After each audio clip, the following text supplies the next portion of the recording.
ফাতিমা রাদিয়াল্লাহু তাআলা আনহা বিশ্বনবীর কলিজার টুকরা চাচাতো ভাই আলীর সাথে বিয়ে হলো।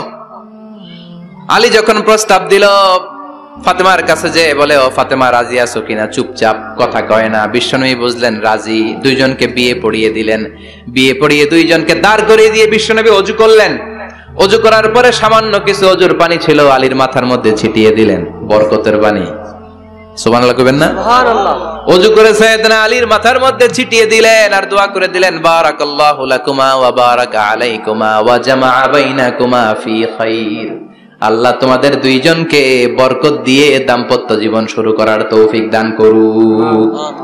আবার দোয়া করলেন, আল্লাহুম্মা বারিক লাহুমা ফি বিনাইহিমা, ওদের সম্পর্কে বরকত দেন। ওয়া নাসালিহিমা শিবলিহিমা, ওদের গর্ভে যে সন্তান আসবে এগুলোর শ্রেষ্ঠ সন্তান বানান।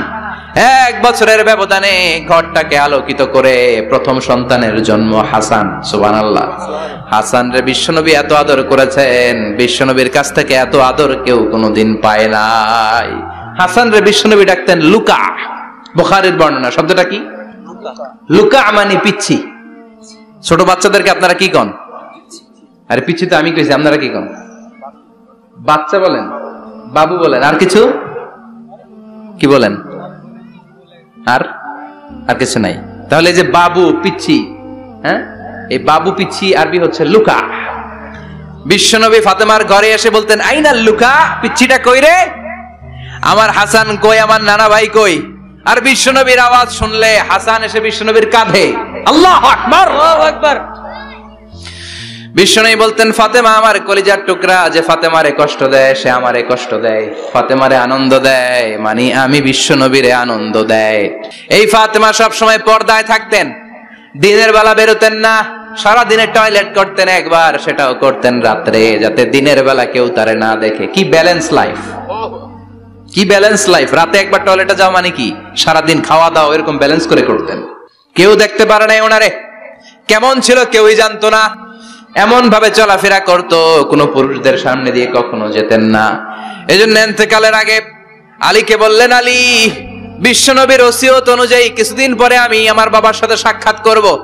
ইন্তেকালের সময় বেশি লোক আমার জানাজাতে আসার দরকার নাই, নিজেরা দোয়া করে দিলে চলবে। আর আমার জানাজার খাটিয়ার উপর দিয়ে বিশাল একটা বোরকা দিয়ে দিও। এটার আরবিতে বলে নাউশ। কি বলে? এই প্রথম কোন নারী তার খাটিয়ার উপরে নাউশ ব্যবহার করেছে, জন্য এটাকে বলে সুন্নাতু ফাতিমা, ফাতেমার সুন্নাত। সাইয়েদাতুনা ফাতেমার আগে কেউ জানাজার খাটিয়াতে নাউশ ব্যবহার করে নাই। আল্লাহু আকবার, আল্লাহু আকবার। আলীকে বলে গেলেন, আলী, অল্প কয়েকজন পুরুষ নিয়ে জানাজা দিও, বেশি মানুষের কাছে আমার নিও না। দুনিয়ার বুকে আমি লুকিয়ে লুকিয়ে চলতাম, মরার পরে লুকিয়ে লুকিয়ে আল্লাহর কাছে চলে যেতে চাই, পুরুষদের সামনে আমার নিও না। হাসান বলে, নানাজি, আপনার মেয়ের নামের বিচার, ফাতেমার নামের বিচার। বিশ্বনবী বললেন, ও হাসান, আমার মেয়ে ফাতেমার আবার কি বিচার, কি অপরাধ আমার ফাতেমার? হাসান হুসাইন চোখের পানি ছেড়ে দিয়ে ডেকে বলে, নানাজি, আপনার মেয়ে আমাদেরকে খাবার দেয় না কেন? খাবার দেয় না কেন? বিচার দিলাম, গতকাল সারাদিন বলেছে রাত্রিবেলা খাবার দিবে, রাতে খাবার দেয় নাই।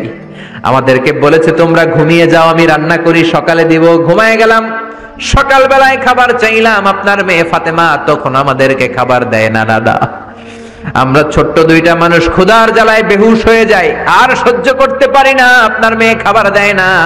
দুপুর হয়ে গেল, দুইজনে কান্নাকাটি করি, আপনার মেয়ে এখন পর্যন্ত আমাদেরকে খাবার দেয় নাই। আমরা দুজন তো আর সহ্য করতে পারি না, কেন আপনার মেয়ে আমাদের সাথে এমন করে? আপনার কাছে বিচার দিলাম, আপনি বিচার করেন। বিশ্বনবী আর কি বিচার করবেন?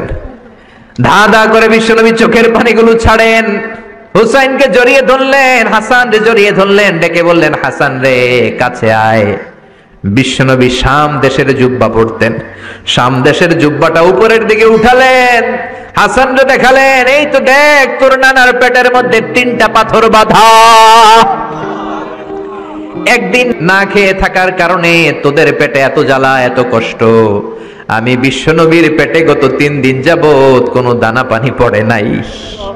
আমি বিশ্বনবী তো না খেয়ে আছি রে হাসান, আমি তো 3 দিন না খেয়ে আছি, আমার পেটেও তো কিছু নাই। নানাও কাঁদলেন, নাতিও কাঁদলেন, পুরো পৃথিবীও কাঁদলো, ঠিক না? ওই কঠিন ক্ষুধার দিন, ওই কঠিন দুর্ভিক্ষের দিন বিশ্ব নবী যদি তার স্পেশাল দোয়াটা করতেন, জান্নাত থেকে জিব্রাইলকে দিয়ে খাবারের বস্তা পাঠিয়ে দিত কে? ওই দিন বিশ্ব নবী দোয়াটা করে নাই। আমার জন্য, আপনার জন্য, আমাদের জন্য দোয়াটা এখনো আসরাডাই। কি দিল দরিয়া নবী ছিল, নিজের বিপদের কথা ভুলে গিয়ে, নাতির বিপদের কথা ভুলে গিয়ে, ফ্যামিলির কথা ভুলে গিয়ে উম্মতের জন্য কেঁদেছে, ঠিক কি না? গোটা বিশ্বের জন্য শিক্ষা এনেছে, সভ্যতা এনেছে, আমাদেরকে ভদ্রতা শিখিয়েছে। আর ওই নবীরে গালি দেয় এরকম কিছু ব্লগার বাংলার জমিনে আছে না নাই? তারা মানুষ নাকি শয়তান? এগুলো পিতৃ পরিচয়হীন জারদ সন্তান, জোরে বলেন ঠিক কিনা? দুই জায়গায় কেউ যদি আমাদেরকে ইনসাল্ট করে আমরা সহ্য করতে পারি না। এক হচ্ছে কোরআন, কোরআনকে নিয়ে গালি দিলে আমাদের কলিজায় আগুন আছে না নাই? বিশ্বনবীরে গালি দিলে কলিজায় আগুন ধরে যায়। যদি না ধরে যায় তুমি মুমিন নাও, তুমি মুনাফিক। চিল্লা এখন ঠিক কিনা? আসল মানুষের বড় অভাব, অন্যের দুঃখে কাঁদবে, অন্যের জ্বালা নিজের অন্তরেও জ্বালার সৃষ্টি করবে, সেই মানুষ আর নাই, ঠিক কিনা?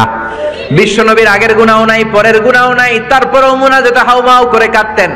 তিনি দোয়ায় বলতেন, আল্লাহ ইন্নী আব্দু কবনু আব্দি কবনু আমাতিক নাসিয়াতি বিয়াদিক। ও আল্লাহ, আমি আপনার গোলাম, গোলামের ঘরের গোলাম, বান্দির ঘরের গোলাম। আল্লাহ আমি আপনার গোলাম, গোলামের ঘরের গোলাম, মানে আমার বাপ আব্দুল্লাহ আপনার গোলাম, আমরা গোলাম বংশের। সুবহানাল্লাহ। গোটা বিশ্বের শ্রেষ্ঠ মানুষটা নিজের গোলাম বলতে দ্বিধাবোধ করতো না, বলতো আমি আপনার গোলাম, গোলামের ঘরের গোলাম, বান্দির ঘরের গোলাম, নাসিয়াতি বিয়াদিক। আমার মাথার চুলের ঝুঁটি আপনার হাতের মুঠোয়, আমার চুলের ঝুঁটি আপনার হাতের মুঠোয়, গোলামের মতো যেখানেই টানবেন আমি ওখানেই যাব। আল্লাহু আকবার। এই ছিল বিশ্বনবীর বিনয়। নিজেকে গোলাম বলতে স্বাচ্ছন্দ্য বোধ করতেন, কোনোদিন জীবনে অহংকার করেন নাই। কোনদিন বিশ্বনবী কারো সাথে মুসাফা করতে যে নিজে আগে হাত টানেন নাই, যতক্ষণ না ওই লোকটা তার হাত টেনে নিয়েছে। সুবহানাল্লাহ। আর বিশ্বনবীর হাত ছিল আলিয়ানু মিনাদ দিবাজ, রেশমের কাপড়ের চেয়েও নরম। সিল্ক চিনেন? সিল্ক, সিল্কের কাপড়ের চেয়ে বিশ্বনবীর হাত ছিল নরম। এই নরম হাত মুসাফার মধ্যে যে একবার পাইতো কেউ ছাড়তে চাইতো না, ধরেই রাখতো। আর বিশ্বনবী নরম হৃদয়ের নবী, কেউ যদি না ছাড়ে বিশ্বনবীও ছাড়তেন না। সুবহানাল্লাহ। ওই নবী মুনাজাতে কাঁদতেন। এজন্য ভাইরা এই কথা বললেন না আল্লাহ আমার দোয়া শোনে না, আপনি দোয়ার মতো দোয়া করেন নাই, এজন্য শোনে নাই, ঠিক কি না? দোয়া কবুল হওয়ার রহস্য হচ্ছে চোখের পানি। বিশ্বনবী বললেন দুইটা চোখের পানি আল্লাহর কাছে সব চাইতে সেরা। এক হলো জিহাদের ময়দানে রক্তের ফোঁটা, দ্বিতীয় হলো আল্লাহর ভয়ে মুনাজাতের মধ্যে চোখ থেকে বেয়ে বেয়ে পড়া পানির ফোঁটা।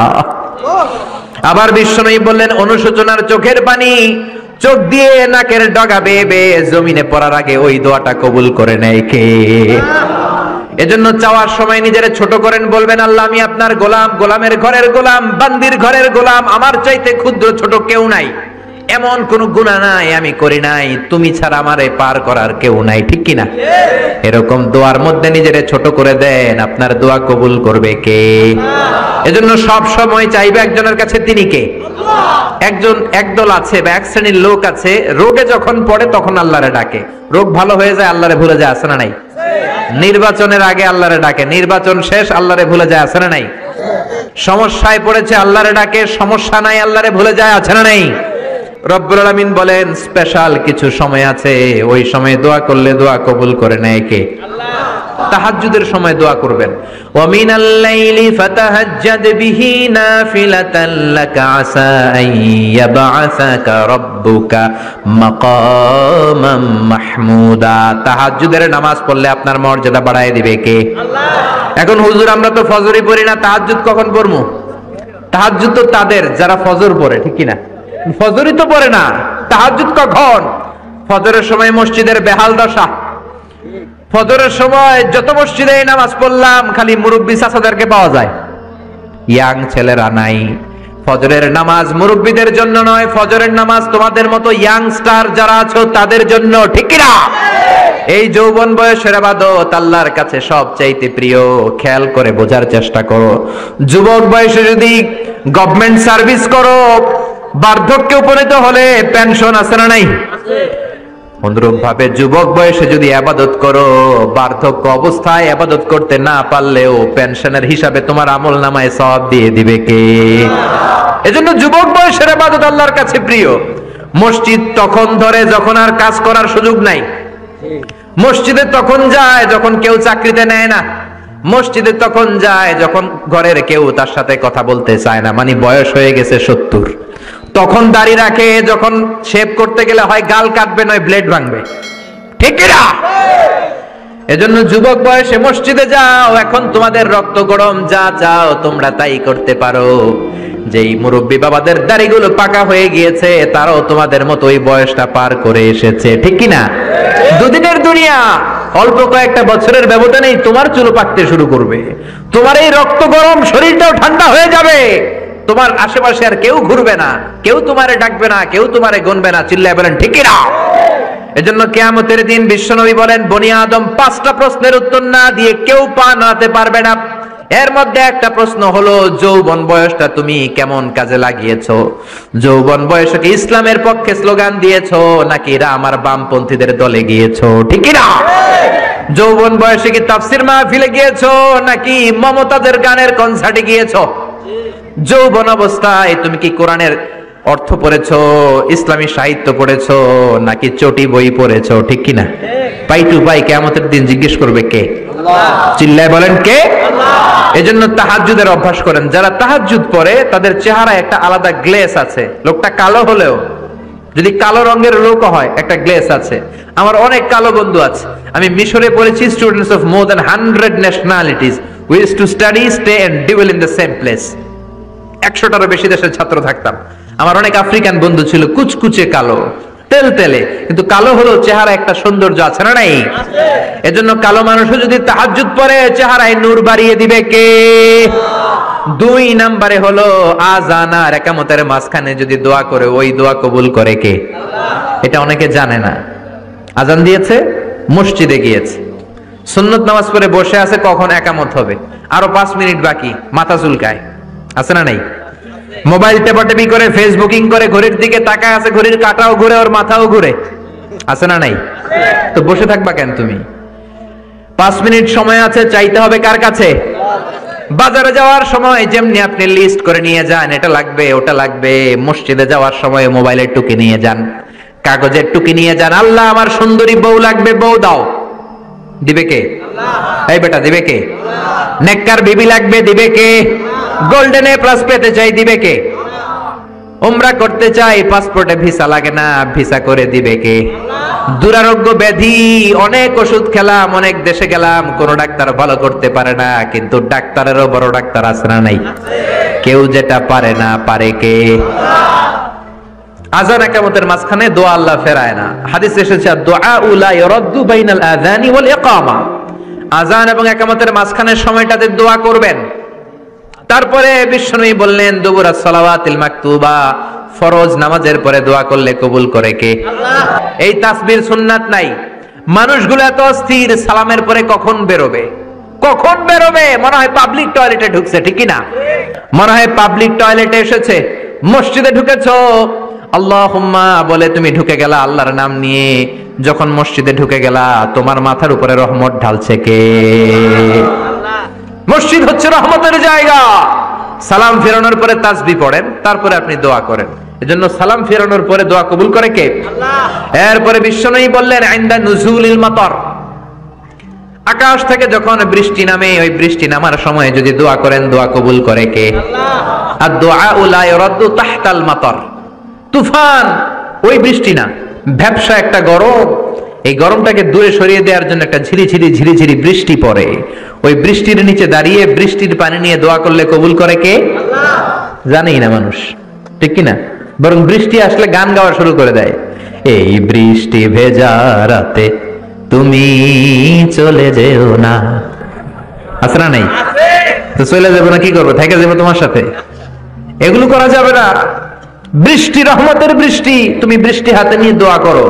সুন্দরী বউ লাগবে, দিতে পারে একজন, তিনি কে? আল্লাহ। এজন্য চাইতে হবে একজনের কাছে, তিনি কে?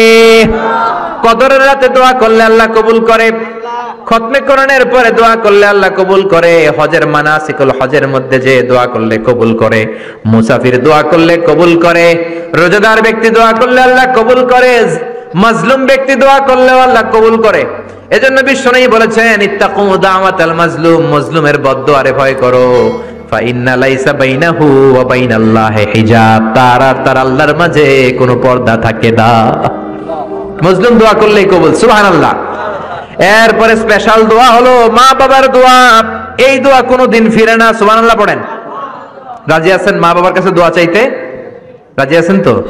কোন ঘর আছে যে ঝগড়া হয় না? এরকম কোন ঘর পৃথিবীতে নাই। ঝগড়া হবে, মা বাবার সাথে মিসআন্ডারস্ট্যান্ডিং হবে, হয়ে যেতে পারে দু চার কথা, কিন্তু ক্ষমা চাইতে হবে, ঠিক কিনা? মা বাবার শুধু দোয়াটাই কবুল নয়, মা বাবার দোয়াও কবুল, বদদোয়াও কবুল। কি আজীব তামাশা! এমন যদি হয়তো দোয়াটা কবুল হয় কিন্তু বদদোয়াটা কবুল হয় না, তাহলে তো বাইসে যেতাম, ঠিক কিনা? কিন্তু দোয়াও কবুল, বদদোয়া। আমাদের সবচাইতে বড় পীর হবে আমার বাবা, সবচাইতে বড় পীর হলো আমার মা। সবচাইতে বেশি আমরা যার কাছে দোয়া চাইতে যাব তিনি হলেন আমার বাবা, তিনি আমার মা। চিল্লায় বলেন ঠিক কিনা? বিশ্বনবী মক্কা থেকে মদিনায় হিজরতের আগে মদিনায় দুইটা গোত্র ছিল। এই গোত্রের মধ্যে 120 বছর ধরে মারামারি। কয় বছর? 120। কেউ এই মারামারিটা বন্ধ করতে পারে না। গোত্র দুইটার নাম হচ্ছে আউস আর খাজরাজ। আউস খাজরাজের মারামারি।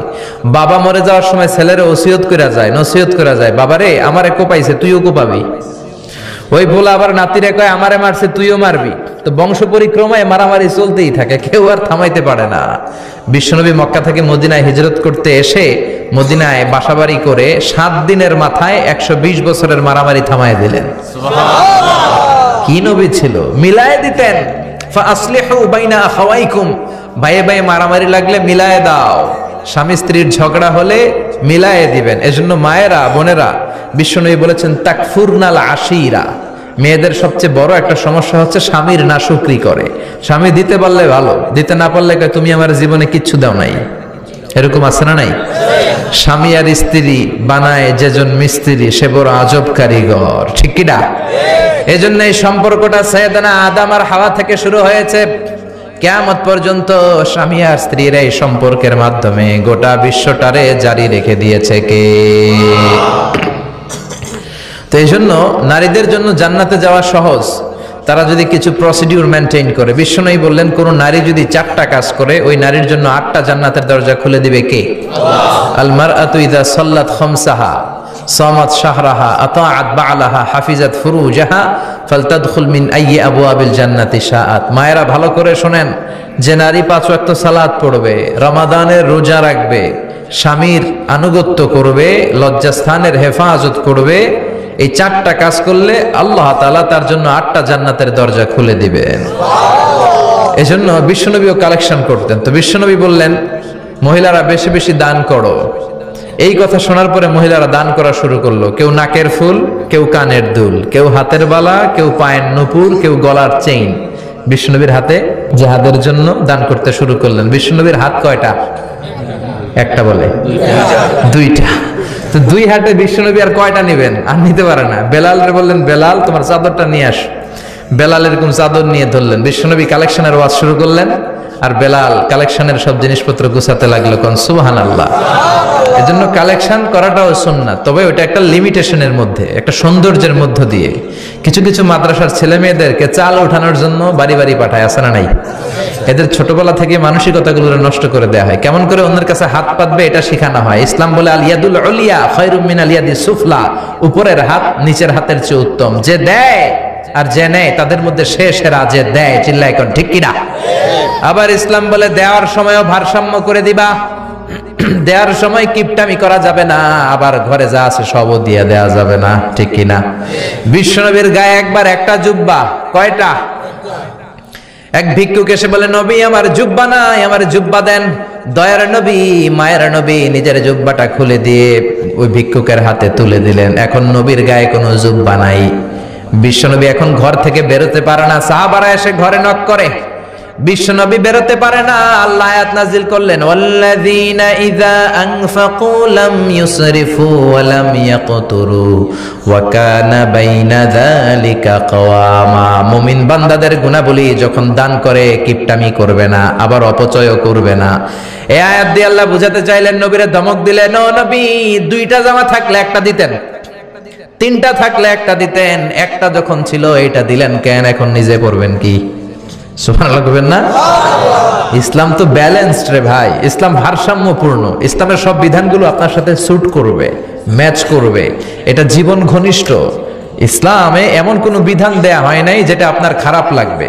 অন্যান্য সব ধর্মের প্রতি শ্রদ্ধা রেখেই বলি, আমার ইসলাম যে আহকাম আমাদেরকে দিয়েছে এরকম বিধান কোন ধর্মের ভেতরে নাই। চিল্লা এখন ঠিক কিনা? এরপরে কোরআন পাহাড়ের ব্যাপারে বলেছে ওয়াজআলনাল জিবালা আওতাদা, আমি পাহাড়গুলোরে পেরেকের মতো জমিনে ঢুকিয়ে দিয়েছি। সুবহানাল্লাহ। তাহলে পাহাড়কে আল্লাহ তাআলা পেরেকের সাথে তুলনা করলেন। কিসের সাথে? পেরেক চিনেন? সবাই চিনেন? মাতোয়াইলে আছে পেরেক? কি করে পেরেক দিয়ে? কাঠের ভিতরে ঢুকে না, দেয়ালে ঢুকে। তাহলে আল্লাহ পাহাড়গুলোরে বললেন পেরেক। আচ্ছা, পেরেক যখন আমরা কাঠের ভিতরে ঢুকাই, পুরো পেরেকটা কাঠের ভিতরে ঢুকে যায়, উপরে শুধু কি থাকে? মাথাটা থাকে, ঠিক কিনা? তার মানে আমরা যে পাহাড় দেখতে পাচ্ছি এটা পাহাড়ের মাথা। পুরো পেরেক যেমনি কাঠের ভিতরে, পুরো পাহাড়টা আছে মাটির ভিতরে। চিল্লায় পড়ি আল্লাহু আকবার। জমিনে আমরা দৃশ্যমান এই পৃথিবীতে খালি চোখে যে পাহাড় দেখতে পাই, এটা আসল পাহাড় না, এটা পাহাড়ের মাথা। যেমনি পেরেক যখন কাঠের ভিতরে ঢুকে দেই, পুরো পেরেকটা কাঠের ভিতরে ঢুকে যায় কি যায় না? পেরেক নিয়ে যখন আমি হাতুড়ি দিয়ে মারলাম, পুরো পেরেকটা কই যায়? কাঠের ভিতরে, তাই না? তার মানে খালি চোখে যে পাহাড় দেখি, এটা পেরেকের মাথা যেমনি একটু দেখা যায়, এটা পাহাড়ের মাথা। আসল পাহাড় মাটির ভেতরে, উপরে যদ্দূর দেখা যায় তার কমসে কম 10 গুণ পাহাড় মাটির ভিতরে রেখে দিয়েছে কে? আবার আল্লাহ বললেন ওয়ামিনাল জিবালি জুদাদুম বীদুন ওয়া হুমরুম মুখতালিফুন আলওয়ানুহা ওয়া গরাবিবু সুদ। পাহাড়ের মধ্যে কোন পাহাড় আমি বানিয়েছি ধবধবে শুভ্র সাদা, কোন পাহাড় আমি বানিয়েছি রক্তিম লাল, কোন পাহাড় আমি বানিয়েছি কুচকুচে কালো। 3 কালারের পাহাড়। কয় কালারের? মৌলিকভাবে ধবধবে শুভ্র সাদা পাহাড়, অথবা রক্তিম লাল পাহাড়, অথবা কুচকুচে কালো পাহাড়। আপনি পৃথিবীর পাহাড়গুলো নিয়ে যদি গবেষণা করেন, বিভিন্ন রঙের পাহাড় আপনি দেখবেন। আমি তো পৃথিবীর অনেক জায়গায় পাহাড় দেখেছি। মিশরে আমি তুর পাহাড়ের চূড়ায় উঠেছি। ওখানে যেখানে মুসা আলাইহিস সালামের কাছে আল্লাহ নূরের তাজাল্লি দিয়ে ফোকাস করেছেন, পাহাড়টার নাম তুর পাহাড়। 2 বার আমি উঠেছি এটার চূড়ায়। উঠতে আমার অনেক কষ্ট হয়েছে। ওখানে উঠে ফজরের সালাত পড়ে আমি খেয়াল করে দেখলাম তুর পাহাড়ের আশেপাশের পাহাড়গুলো কোনোটা খয়েরি, কোনোটা কালো, কোনোটা লাল, কোনোটা ধূসর। আল্লাহু আকবার। এক এক পাহাড়কে এক এক রং দিয়ে তৈরি করলো কে? পৃথিবীতে চায়না নামে একটা দেশ আছে না? চায়না একটা শহর আছে গানজু। কি নাম? আজকে যে গুগল করবা, the গানজু city located in China. চায়নাতে অবস্থিত গানজু শহরে একটা পাহাড় আছে। এই পাহাড়ের নাম রেইনবো মাউন্টেন। কি নাম? মানে রংধনুর পাহাড়। রংধনুর কয় রং? সবাই কন, আরো জোরে। 7 রং না? আমরা ছোটবেলায় মুখস্থ করতাম বেনিয়া সহকলা, বেনিয়া সহকলা। এই 7 রঙের পাহাড় ওখানে দেখা যায়। এক জায়গায় 7 রঙের পাহাড়। সুবহানাল্লাহ কইতে পারলেন না? মজা করে বানালো কে? সুনানে তিরমিজি আর মুস্তাদরাকে হাকিম, মুসনাদে আহমদ ইবনে হাম্বলের হাদিস। আল্লাহ যখন পৃথিবী বানালেন, এই পৃথিবীটা ঘোরার পাশাপাশি কাঁপাকাঁপি শুরু করে দিল। এই পৃথিবীর কাঁপাকাঁপি বন্ধ করার জন্য রব্বুল আলামিন পৃথিবীর মধ্যে পাহাড় গেড়ে দিলেন। 7টা tectonic plate, 7 tectonic plates creates the mountain range on earth. 7টা টেকটনিক প্লেট আল্লাহ দিলেন। পৃথিবী সৃষ্টি করার পরে পৃথিবী কাঁপে। আল্লাহ পাথর দিয়ে পেরেক মারলেন, পৃথিবী আর কাঁপে না। সুবহানাল্লাহ করুন। ফেরেশতারা দেখে তো অবাক। ফেরেশতারা বলে আল্লাহ পাহাড়ের এত শক্তি, পাহাড় গেড়ে দিলেন পৃথিবীতে, আর পৃথিবী কাঁপে না। হাল মিন খালকিকা আশাদ্দু মিনাল জিবাল। আল্লাহ আপনার সৃষ্টির মধ্যে পাহাড়ের চেয়ে শক্তিশালী কি কিছু আছে? আল্লাহ বললেন নাআম, আছে। আল হাদিদ, লোহা। লোহা পাহাড়ের চেয়ে শক্তিশালী, কারণ লোহা পাহাড়ে মারলে পাহাড় ভেঙে যায়, ঠিক কিনা? ফেরেশতারা আরো অবাক, লোহা এত শক্তিশালী। হাল মিন খালকিকা আশাদ্দু মিনাল হাদিদ। আল্লাহ তাহলে লোহার চেয়ে শক্তিশালী মনে হয় কিছু নাই, আছে? আল্লাহ বললেন নাআম, আছে। আন্নার, আগুন, কারণ আগুনের মধ্যে লোহা ফেলে দিলে লোহা গলে যায়, ঠিক কিনা? ফেরেশতারা তো আরো অবাক। ফেরেশতারা বলে তাই নাকি? আগুন এত শক্তিশালী, তো হাল মিন খালকিকা আশাদ্দু মিনান নার। আল্লাহ আপনার সৃষ্টিতে আগুনের চেয়ে শক্তিশালী কিছু আছে? আল্লাহ বলে আছে আলমা, পানি, কারণ আগুনের মধ্যে পানি ঢাললে আগুন পাওয়া যায়। ফেরেশতারা তো এবার আরো অবাক, পানি এত শক্তিশালী, ওই পানি গট গট গট গট করে আমরা খাই। নবী আমার যেটা খেতে বলেছেন, এটা খেলে আমাদেরকে সুস্বাস্থ্য দান করবে কে? তার মানে প্রাণীবিদ্যায় আমরা কোরআন থেকে যে তথ্য পেয়েছি, এই তথ্যের সাথে বিজ্ঞানের তথ্যের মিল আছে না নাই? কোনো অমিল আছে? কিন্তু বিজ্ঞান যদি কোনো অমিল খুঁজে পাওয়া যায়, বিজ্ঞানী বাবাজিদের কি করতে হবে? কি করতে হবে? They have to wait unless they get their final discoveries, the latest and modern invention. তাদের নতুন ইনভেনশন যতক্ষণ না আসে বসে থাকতে হবে, কারণ তোমাদের কথা ফাইনাল না। বিজ্ঞানের সবচেয়ে বড় থিওরি যে বিজ্ঞানের কোনো থিওরি ফাইনাল না, আর কোরআনের সবচেয়ে বড় থিওরি কোরআন যাই বলেছে তাই মনে থাকবে। এজন্য কোনো কিছু যদি বিজ্ঞানী ভাইয়েরা অমিল পান, ওয়েট, বসেন, রিল্যাক্স, চা খান, ঠান্ডা মাথায় চিন্তা করেন, আরো গবেষণা করেন, যেটা অমিল পাইছেন গবেষণা বেশি বেশি করলে ওইটাও মিল পেয়ে যাবে, ঠিক কিনা?